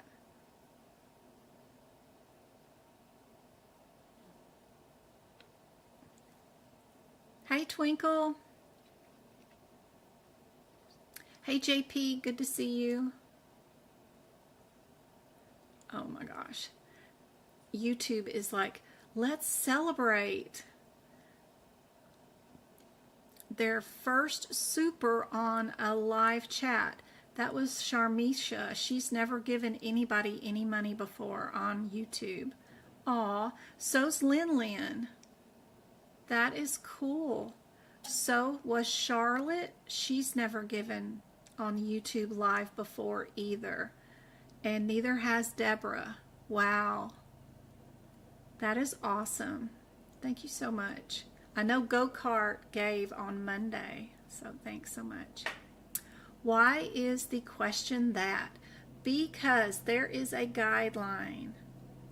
If your patient is Medicare, Medicare will not pay for observation. They get to bill however they want, which is funny, right? Compared to the health plans. They don't, and they refuse to acknowledge a lot of CPT codes. They only bill out of HCPCS. So the first thing is, the answer is that because of that. Another thing is if you go to the CPT code 99234 in your CPT book, and if your CPT book is a 2024 book or a 2025 book, you'll have guidelines next to 99234 that is going to tell you that you cannot bill that code unless the patient was there longer than 8 hours. This question says the patient was only here for 4 hours. There should be a chart next to code 99234 in your CPT book. Unless you have a 2023 version, then you're missing all this information. That is right there, that tells you that if it's less than 8 hours on the same calendar date, you can only bill a 99221, a 222, or a 223.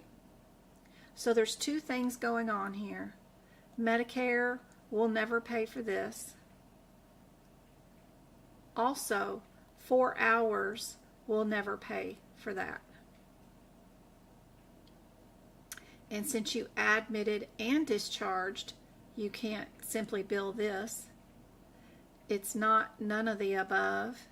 You do have to bill for admitting them for 4 hours, which makes your answer only B.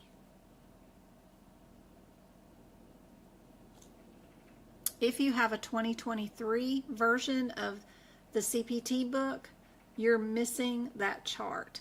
That chart I have screenshotted and posted in our Discord group in the CPT book resources room so that you guys can write that chart in on your own CPT book. I also have a document that turns your 2023 book into a 2024 book that you can purchase, and you can copy my notes and turn it into that way. But you've got a free option on how to find that information by just joining my free Discord group and go into the CPT book room, and it's in there.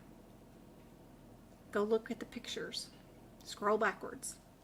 It's one of the last things I posted in there too.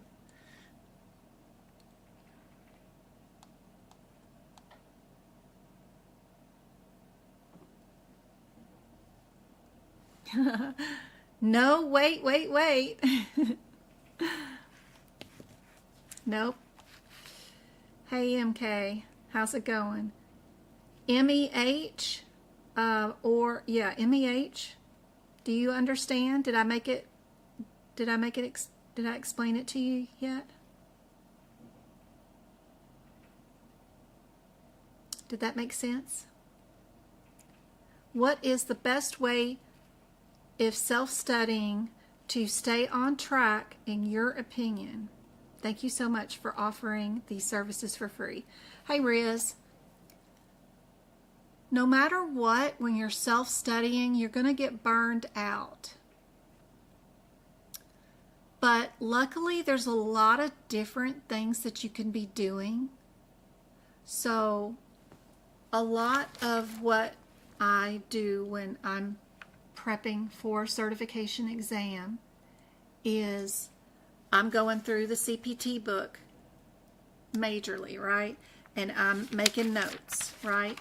So I'm going through it and I'm underlining my do nots. I have a whole list of things to do, and that list is completely free and available for you on my website at medicalcodingbyjen.com. All you got to do is go to the resources tab, click on the CPT book prep page. I got 8 pictures there. It'll show you how to do your book prep, right? So you're going to come in here and you're going to do everything that I said there. I also have pictures on how to do your anatomy pictures in your CPT book, and also the ICD-10 notes, okay? So it's all there. There's also even some free videos there for you to do it. If you buy the YouTube membership for $5, you get all the rest of the videos of showing you how to do the book prep. But I digress. There's still a bunch there that you could watch, and you can do this on your own.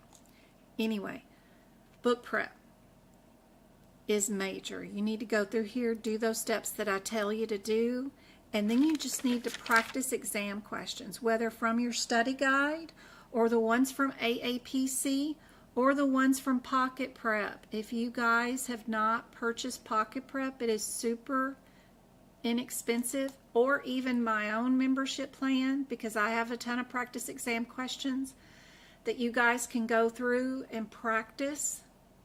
Those are the things that you need. Pocket Prep is great. They're even better than me because they have the page numbers where the answers are. I don't even have that. I do have the answers in Rationale, but Pocket Prep is great. Just click that link that I have on my page. Go to Medical, and the top link is AAPC CPC practice exam questions. They give you 750 practice exam questions, 18 areas of the exam, for $15 a month. And they tell you where the answers are. And they have a pass guarantee. It's awesome. Love them. I've used them since 2019. My subscription I buy annually so that I get it for $8 a month. I go on and pay. It used to be $85. They've only gone up $6 since 2019. So I just buy it every year. I own it today. But if you guys do purchase the 3 months at a time for $40, you get the whole data bank of all 750 practice exam questions. You can take them along with you on your cell phone. You can do them on your desktop. It's great. They tell you where the answers are in your manuals, and then that way you learn how to use your manuals. But it also helps because you are taking their information, finding it in the manuals, and adding it to the codes that are near. It's super helpful to have those examples, all 750, in your manual. When you take your exam, you've got them here to reference during your exam. The main thing to stay on track is you can't just do one task and get it all done and then do another task and get it all done. You're going to get burned out. I'm tired of underlining. I'm tired of highlighting. I'm tired of finding the out-of-code sequence pages and putting down the page numbers where they're located. I can't do it no more. Well, then you need to go find an anatomy page and go write down the functions. There's so many little things that you could be doing if you're tired of doing medical coding questions, or if you're tired of color coding in the books, or if you're tired of looking up ICD-10 codes. There's always something you can do, and just do something every day. Make it to where it's uncomfortable if you don't do something for yourself, for medical coding practice every day. Once you do it 22 days in a row, then it becomes a habit in your brain and you can't not do it. So you need to stick it out for 20 plus days in a row doing something, whether it's book prep, watching my live replays, doing anatomy pictures in your CPT book, whether it's practicing pocket prep questions. Do something every single day, even if it's 5 minutes, going through and marking all your atrials and ventricles, whatever. Super helpful. Just make sure you build up to where you've done 20 days in a row. Then it becomes a habit, and your brain will be programmed to make sure that you stay on track after that point. You'll start feeling guilt when you don't do something, and it'll bug you all day long until you go do something. So just get started and keep attending my free live lessons, because I'll encourage you to stay on track and get focused, right? Be sure to join my Discord, free Discord room, because you've got support in there. Twinkle, Go-Kart, everybody's in there. If you need help and you're struggling, communicate, text to us, and let us know you're having issues, that you need motivation. Somebody in there kick your butt. That'll be super helpful. I'm here 3 days a week giving free live lessons, 2 hours. You know, that's pretty good motivation right there, right? Because I'm live here helping you. So the other 2 days, I'm tutoring you guys, and then Sundays and Saturdays too. So I'm building more documents, researching more things for you to download. I'm posting tons of bonus videos, like even my YouTube channel now, and my Instagram and all that stuff is practice exam questions. I'm constantly formatting and posting videos of tons of stuff that you guys can practice from. Like, those are just individual practice exam questions, you know, in video form. And then you don't even have to read. You could be listening to my podcast where I'm reading out the guidelines a sentence at a time to you, telling you what, if it matters during the certification exam, and you're not having to do anything but listen to long form videos, right? There's a ton of stuff that you guys can sort through and work on. This is just the CPT book prep videos that you can watch me go code to code. I do that for the ICD-10, the guidelines. There's a ton of stuff here to keep you guys motivated and encouraging, plus the live lessons that you guys can participate in daily and keep getting encouraged to do more and stay focused. Yep. Tons of stuff. So I hope that helps. Let me turn that off, and let's get back to another question. Ooh, another lab and path one. Nice. Remember, if you're already reading this question, you're doing it wrong. Don't read the question. What is the difference between these answers? Does anybody know? I do. What's the first thing? What I would call their header difference? These codes are grouped together. One set is one way, and one set is done another way. What is that header?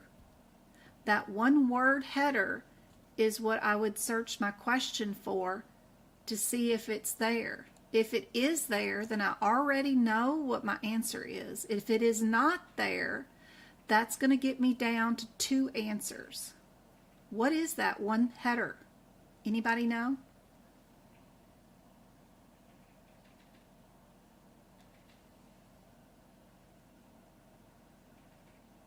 Where to begin is where I'm struggling. All right, Jen.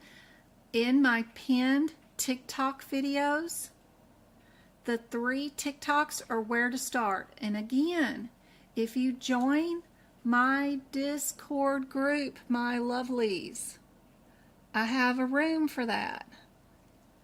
So if you guys actually join the Discord group, which is here on the social media thing, which is underneath the resources too. If you go to the FAQs, what is Discord? How do I join Discord? What is Discord? I've written out every step with screenshots. I have a room 04, where do I start? Inside that Discord group, right? We go to the Discord group.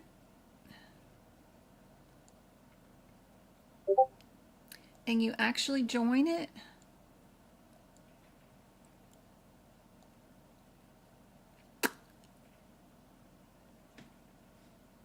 Window capture. Yep.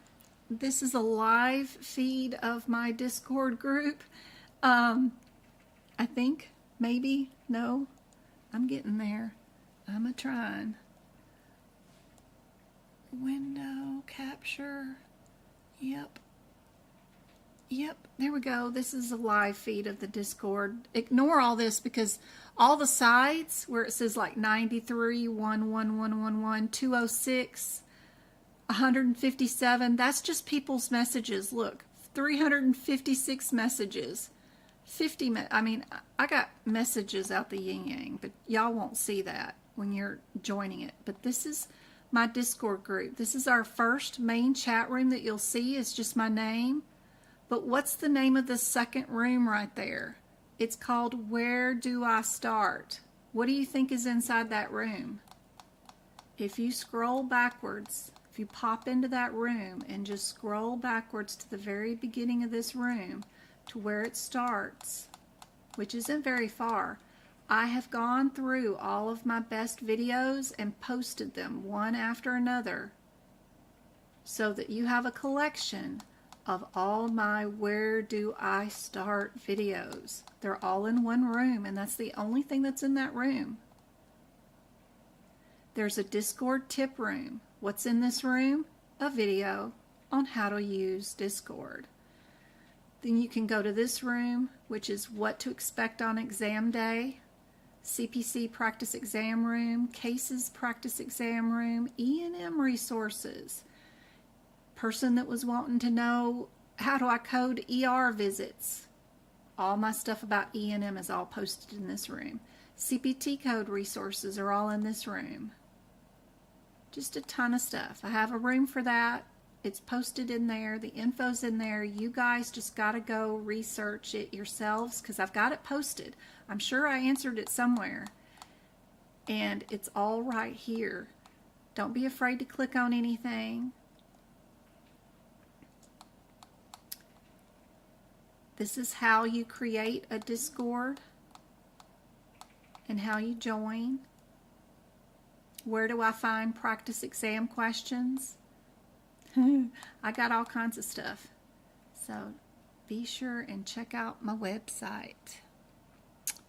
All right, let me get that closed and get back to that practice exam question. This one, did you guys answer? What was that one difference about those groups of CPT codes?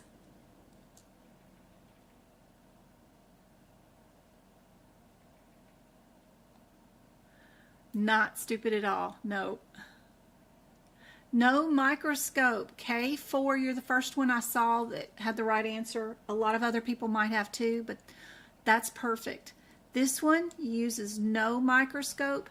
These two use a microscope. All I'm going to do is check my question for the word microscope. Did they use it? Nope, they did not. So you know what the answer is. You pick that answer and you move on to your next question. You know that because you wrote notes in your book around these codes because Jen has told you what the significant factor is about this set of codes that when you see it during your exam, what's the first thing you're going to look for? It's the word microscope. If the answer says no, then there's only one code in this whole set of codes that is no microscope, and that's A. Then you can pick that answer and move on to your next question. If it does happen to be a difference between 04 and 09, what is always going to be your answer? Probably 04, right? Because that's the cheaper or the smaller of the two numbers, right? If it's 09, it's the most extensive procedure they have. It means you've done something like cut a limb off and you're biopsying or looking at the whole thing, right? Because it's got to be bigger than the brain, because 07 is the brain. And how much more difficult of a procedure can you get than brain surgery? Well, that's probably removing an entire appendage of some sort. You know, I didn't know that you could completely, like, cut somebody in half and take off, like, their pelvis down. I did not know that was a possibility, and that's pretty cool. So that would be an 09 if they removed everything from the pelvis down. So it's got to be extensive. So pretty cool. I like doing these questions when I only got to look at the question for one word. It's even better when you don't even have to look at them at all. Here's your next one.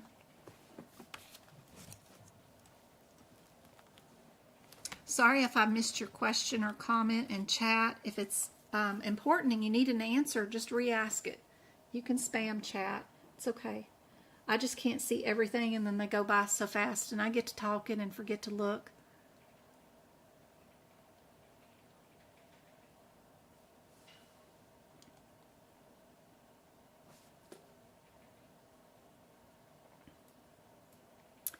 See, look at you guys helping each other out. Jen said I started by going along with Jen's books and did every question, live lessons. Yeah, just join in. I know a lot of it doesn't make any sense, but just join in on all the free live lessons. She has the books, and I'm committed to studying and reading on my own, but I need support. Aw. What is TC with the code? Does it matter, Rosemary? A lot of people during the exam will stop and question these things. It doesn't matter at all for this exam question.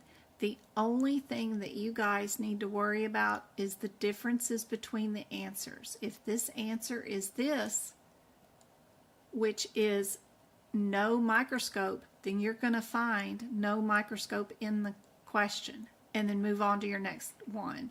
You do not need to verify every single answer as being incorrect before you move on. If you do your exam that way, you will not pass and you won't get done with the exam. But to answer your question, TC would mean that the doctor reading the lab result and the hospital collecting the samples and the hospital would be separate, the physician reading the report would be separate, and the surgeon are all going to be separate bills. The surgeon is going to be a separate location, separate bill. The facility that has the specimens and is responsible for the specimens is a separate building, separate from the surgery. And if it was 26, then that means that the physician is separate. So, TC means there is a building that is billing for doing the pathology part of creating the microscope slides to these body parts. Some surgeon, somewhere, cut off these body part pieces and sent them to a laboratory, which is a building. That building identified the items that were sent to them, slice them up, put them on microscope slides, and then they're going to send those slides to a physician to be read. That's what TC means. TC is always a building, whether it's an open MRI machine, something specialty, it's a building. 26 is always a human who didn't have anything to do with shooting the x-ray, doing the surgery to remove the item. They didn't have nothing to do with nothing. They're just getting the item or the images, and they're supposed to give their opinion. 26 is always a human. TC is always a building. Hopefully that helps. But technically, we don't care what it is or what's going on in any of these other answers when we know they're not correct. We don't care. We're just going to move on. All right, back to this one. Our first thing is we see that two answers start off with the same answer. That's intriguing. We could check our header, run to this code, and see what header the 26 is under. Oh, my live ended again. Dang it. It ended because I didn't do the puzzle piece again. And verify we are supposed to be under that header because this set of code, the 206 and the 56, might be under different headers. It's up to you what you want to do with your process. I still like looking for similarities. The only difference between B and C is, are we going to bill a integumentary procedure or not with a cardiovascular procedure? Well, if you got chewed up arteries and chewed up legs, then yeah, you're probably going to bill both. So I would just pick C and move on to my next question.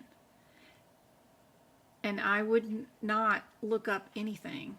I'm not going to verify, the 71 needs to be there, or the 75 needs to be there, or 2 procedure codes need to be there for integumentary and 1 for cardiovascular. The only difference between B and C is whether we're going to be billing anything in integumentary also. And you can't fix an artery without fixing a leg also, right? Because they're going to either have a puncture wound or a laceration. It says here we did a complex repair, so you're in integumentary there.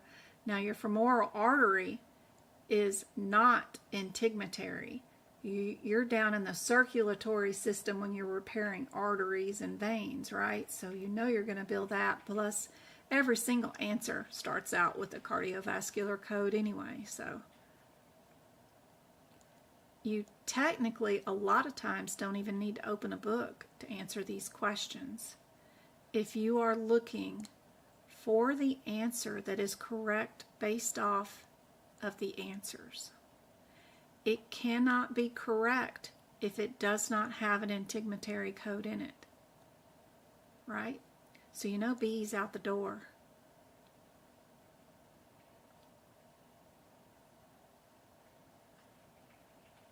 You can't bill a 22. That's an add-on code, right? When you don't have the mama code. So A goes out the door. Then it's just a difference between your 56 and your 26. I think 56 is venous when this one's doing artery. Yeah. No matter how you want to do it, you still don't need to open a book. You can do it.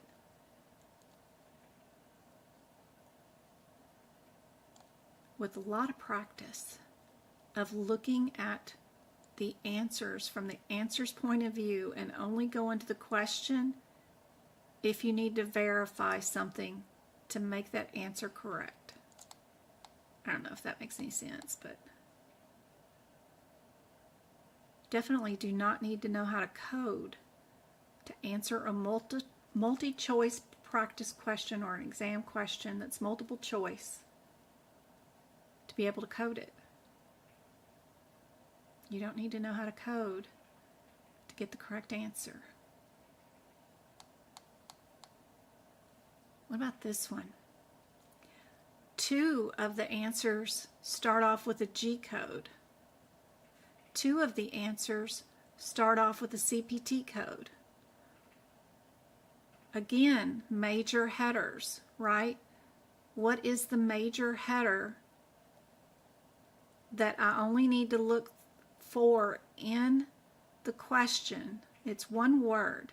If I see that one word, then I know I am going to eliminate 2 answers right away. What's my one word header difference between a G code and a CPT code? What would it be? Very good, very good, very good. Katie, K4, Mabel, JP. It is Medicare. If you see a Medicare patient, we don't bill CPT codes, right? We only bill HCPCS. Now, if I do an E&M visit with a Medicare patient, do I need a modifier 25 or not? If I'm going to do other procedures, which is obvious, they got a ton of procedure codes here, right? 3 procedures. If you're doing multiple procedures, do you need a 25 modifier on a Medicare patient in the HCPCS? We're billing for a hospital clinic. The patient was admitted to the hospital. They were also discharged, and they were held in observation for 8 hours. So you got an admit, you got a discharge, and you got your 8 hours of observation. It seems like a ridiculous amount of codes to bill. You know, if they weren't Medicare, you could bill a combo code, you know, the 239 or whatever, 234, 233. One code would do all of it, but no, Medicare's got to have 10 codes. Look at that, 8 times 8, 9, 10. They got to have 10 codes to bill the same visit that a commercial plan would bill 1 code for. Anyway, do we need a 25 modifier? You should know that at least from listening to a bunch of lives from me and knowing that multiple office visit codes, yes, even HCPCSs, still need a 25 modifier if you're doing multiple office, hospital, whatever, E&M codes. If you're seeing the patient to admit them, you're seeing the patient to discharge them, you're seeing the patient every hour on the hour and you're billing for every hour, that's all evaluating and managing a patient, and you're getting paid for multiple of them in one day, then you have one modifier that goes with all that mess. Super easy to do these questions. You'd think it was some huge nightmare, right, when you look at this thing at the beginning. But once you break it down between the word Medicare, quickly gets rid of these, and then would I need a 25 modifier or not? Well, heck, that question's easy. My answer is A. Move on to the next question. Should take you 10 seconds to do that question without opening a book. But you can also start going to your CPT book and at the ER visit, put Medicare patient, right? seen for OBS, here's what my answer is. Then you'll also go to your HCPCS book, go to the G0463 code, and put Medicare patient 8 hours OBS equals this answer. That way you've got it in both areas. Heck, I'd put it over there near the observation codes too, the 99234 area. I'd write it there too. Medicare 8 hour OBS equals that right there. So I'd write it 3 times at the ER visits, at the observation visits, and then I'd write it in the HCPCS book.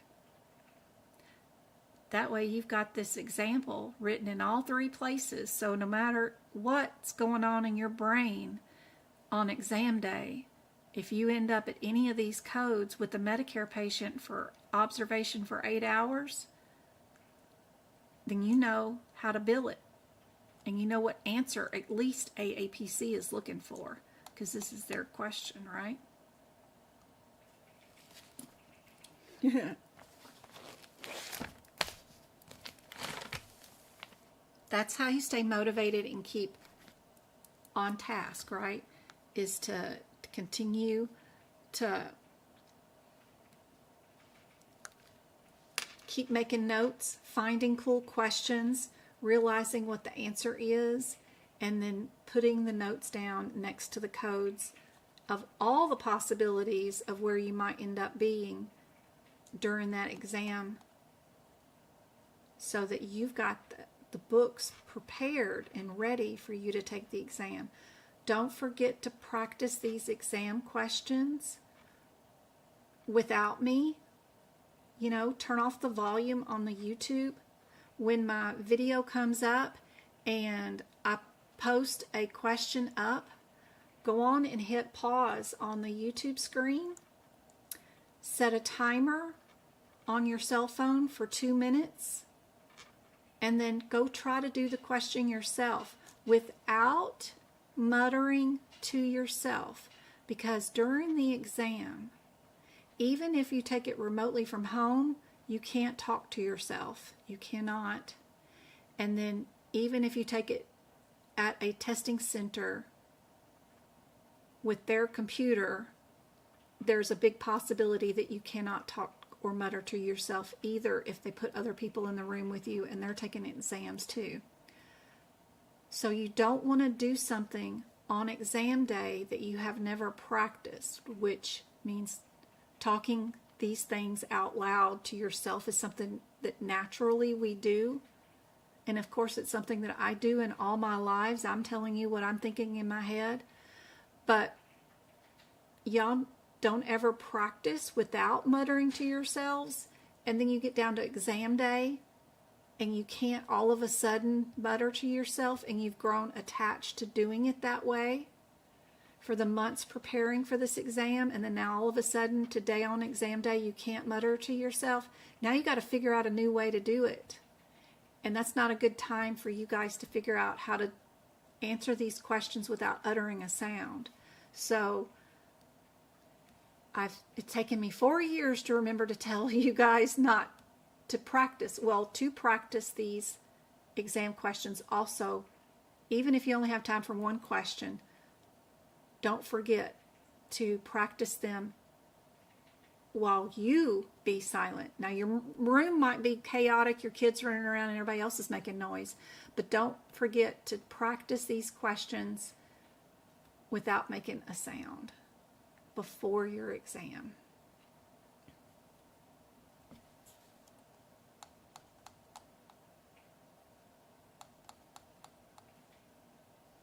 One more. We'll do one more, and then I gotta go get the kids, and I got some stuff to do.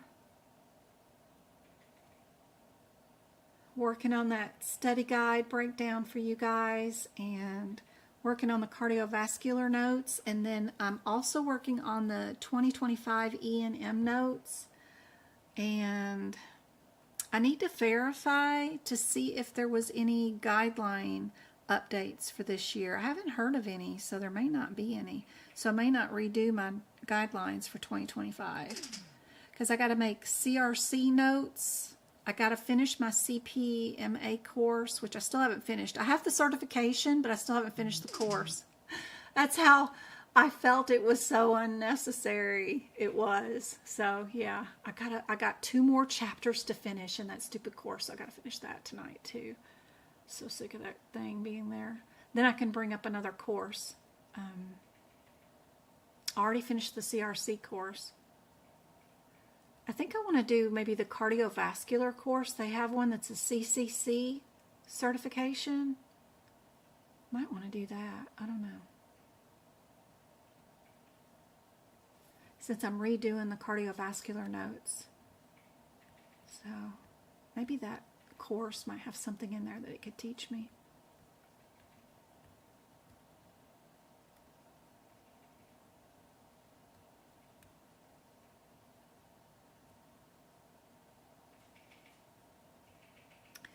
So again, with this question, we've got 2 answers that are G, 1 answer that is CPT, and 1 answer that is none. We look in our question for the word Medicare, don't see it. Well, that eliminates 2 answers right away. Now it's just a difference between none or a radiology. What is step 2 in my E&M question processes? This is still an E&M question, even though, you know, it's HCPCS and radiology. It's reading the last sentence. What are they asking you to code? They're only asking you to code the next day, not the admit whatever nightmare. They're only asking you, what did you do on day 2? So I'm going to look through the question, and I'm only going to start where it says the next day we did an x-ray, an EKG, and blood work. So that's all we're going to bill for the day. That's it. A is your answer. No Medicare. Gets rid of B and D right away. Verify. A lot of people will read the whole entire question and then skip the last sentence because they assume, based off all this other garbage, that they're billing for the admitted observation, whatever, you know, they have written up here. A lot of times they have a lot of fluff in these questions. But if you actually just go down to the last sentence, it tells you in the last sentence what the answer is. So always start from the bottom, work your way up. When you're not doing the word search Medicare.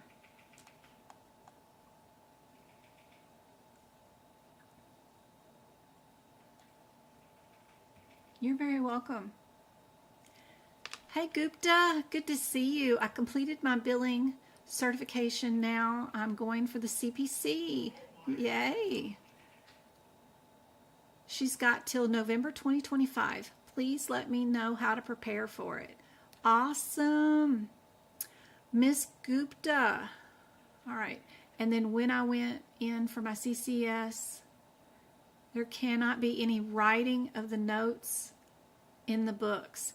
If you are from a different area, like outside the United States, that's the same for the CPC. If you are like in Indonesia, Bali, they will give you blank books on exam day to take your exam with. But you can write your own books, whatever you want, because they're your study guides. It's just the day of your exam, they hand out blank books.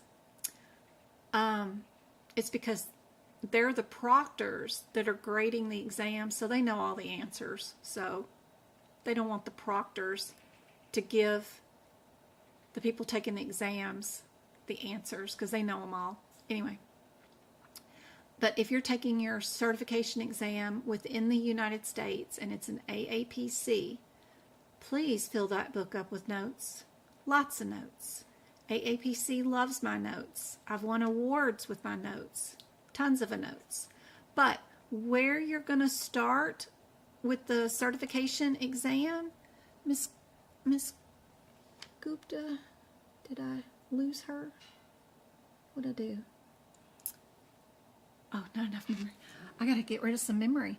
What you're going to do is you're just going to go to my website, Medical Coding by Jen, right there, and you are going to go right there to the resources tab, and you're going to go to the CPT book prep page. I've got 8 pictures there. It'll show you exactly what to do. Go do all those steps. Watch those videos that are there, free for you. The website is free. And start with those steps. Then come back here on, what is it? What's today's? Today's Wednesday, so come back on Friday. I go live on YouTube 6 hours a week, completely free, and teach you how to pass the CPC exam from the exam point of view, completely free. If you're on my website, you can go to the social media tab page, come to my YouTube channel, which you're already there anyway. If you scoochie down, it'll always tell you when my next live free lesson is. And I already have them scheduled. My next one is on Friday. Keep attending those, and I will keep teaching you from the exam point of view, completely free, how to pass without a course, and get you all prepped and ready. There is a ton of free videos that you can watch. There's also a ton of free shorts, which are practice exam questions. There's a podcast where you can listen to me tell you about the guidelines and what they mean and what's important to the exam. There's a whole playlist of stuff. You could get real sick of my voice that will all prepare you for taking the CCS or CPC, whatever, any of them, CPMA, CRC, got it all here. I hope this was helpful. I gotta go get my youngins. I love you guys. I hope this makes a difference in your lives. Thank you again so much, everybody, for the super chats and the donations for Cynthia. You guys mean the world to even, not just me, but everybody else in our community. You guys are helping out each other. I thank you so much. And we're going to get her 7th and 8th attempts paid for. Hopefully she only needs this one more attempt. This number 7 will be her lucky number 7. And we will get her to pass her certification exam with your guys' help. So thank you so much. And I will see you guys on Friday. You're welcome. You're welcome. The workshop on Saturday is $16. And what's going to happen, it's going to be a simulation, that's a good explanation of it, of a certification exam for the exam. We're going to do 75 questions in 3 hours because technically the exam is 100 questions in 4 hours, but I'm going to see if you guys will indulge me. We'll stick around for 3 hours. We'll do 75 questions. That means we'll have 120 seconds per question to pick out the answer and move on to the next question. If you guys will bring your books and do these 75 questions with me in real time, the experience is supposed to show you exactly what to expect during your certification exam. When you show up and there's 100 questions to do, where do I find the answers?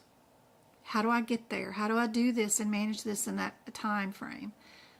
If you can pass and get about 90% of them correct in that 3 hour time frame with me, then you know you're ready for your certification exam. The other caveat is the free replay that's going to be available for 90 days afterwards. You can pause the screen, go write the examples in your books, and have those there to reference during your certification exam. So that will be super helpful during the exam. So that's what it's going to be. I've done workshops for 3 years now, and I always create new questions for each one of them. So there are new questions that I haven't done on lives, on replays. So it's expected that you've never seen this question before. So, and here you are. Here's your exam. So that's what it's for. So after the 90 days is up, I change the URL and then give it to my YouTube members. So the ones with the YouTube membership, that's like $5 a month, they get to see the replay for free for the rest of their memberships. So if the workshop is older than 90 days, then you get all of them for the past 3 years that you could review and play, which is super helpful. I mean, if you're looking for an exact simulation of exactly what's going to show up on the exam and a practice, those workshops are, I think, a great tool. Anyway, that's what it's there for. I hope that's helpful, and I hope to see you on Saturday. Even if you can't attend the whole thing, still being able to replay it for the next 90 days is a great resource. That you can do it in your own time. But it's a great exercise. And there's not a lot of visiting or talking, and I don't stray off too much. I keep it focused and keep moving to the next questions. So, all right, guys. I love you guys. I will see you on Friday. I hope that's helpful. She takes her exam on 12/10. Awesome. 12/4, Jada. Awesome. Thanks so much, Twinkle. You guys are awesome. I'll see you guys on Friday. I'm so glad to have Twinkle back too. It's good seeing you.